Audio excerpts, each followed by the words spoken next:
नहमदहु व नसल्ली अला रसूलिहिल करीम अम्मा बाद फ़ाउज़ बिल्लाहि मिनश शैतानिर रजीम बिस्मिल्लाहिर रहमानिर रहीम। आज का हमारा मौज़ू गुफ्तगू है सूरतुश शुअरा। ये सूरत मक्की है। इसमें 227 आयात, 11 रुकू, 1291 कलिमात और 5540 हरूफ हैं।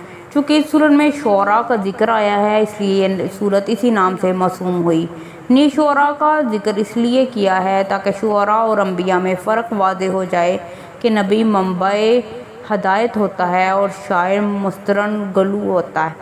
इस सूरत को सूरतुल जामिया और सूरतुल ज़िल्ला भी कहते हैं।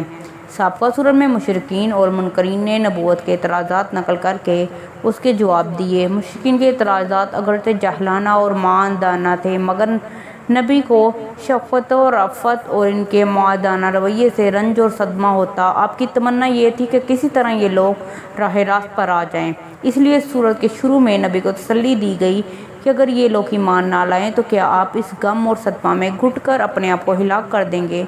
नीज़ सूरत का आगाज़ हक़ानियत कुरान से हुआ और इख्तिताम मुकज़्ज़बीन की वईद पर हुआ। इसी तरह इस सूरत का आगाज़ हक़ानियत कुरान और मुकज़्ज़बीन की वईद और तहीद से फरमाते हैं।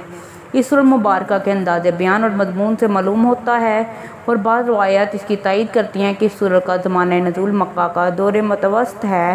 नीज़ इब्ने अब्बास का बयान है कि पहले सूरत तौहा नाज़िल हुई, फिर सूरत वाक़िया और इसके बाद सूरत शुअरा।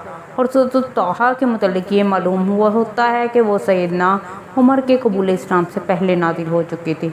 मक्का के काफिर नबी करीम की तबलीग व तस्दीक का मुकाबला झगड़े और इनकार से कर रहे थे, इसलिए तरह तरह के बहाने तराशते जा रहे थे। मेहरबानी करके इस चैनल को सब्सक्राइब करें, सदका जारिया समझ के खुद भी सब्सक्राइब करें, दूसरों से भी करवाएं ताकि हर नई वीडियो आपको सबसे पहले देखने को मिले। कभी कहते कि तुमने हमें कोई निशानी तो दिखाई नहीं, फिर हमें कैसे यकीन आए कि तुम नबी हो।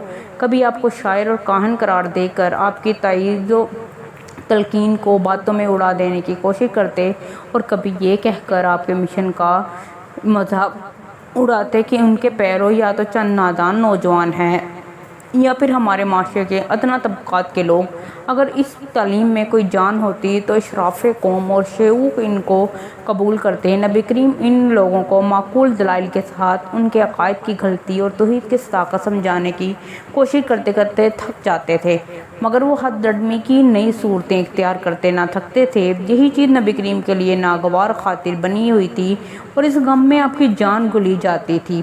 चुनांचे इन हालात में ये सूरत नाज़िल हुई और अल्लाह ताला ने फरमाया कि तुम उनके पीछे अपनी जान क्यों गुलाते हो। उनके ईमान लाने की वजह यह नहीं कि उन्होंने कोई निशानी नहीं देखी, इसकी वजह यह है कि वो हरदर्म हैं, समझाने से नहीं मानना चाहते, किसी ऐसी निशानी के तालिब हैं जो ज़बरदस्ती उनकी गर्दनें झुका दे और वो निशानी जब अपने वक्त पर आ जाएगी तो उन्हें खुद मालूम हो जाएगा जो बात उन्हें समझाई जा रही थी वो कैसी बरहक थी।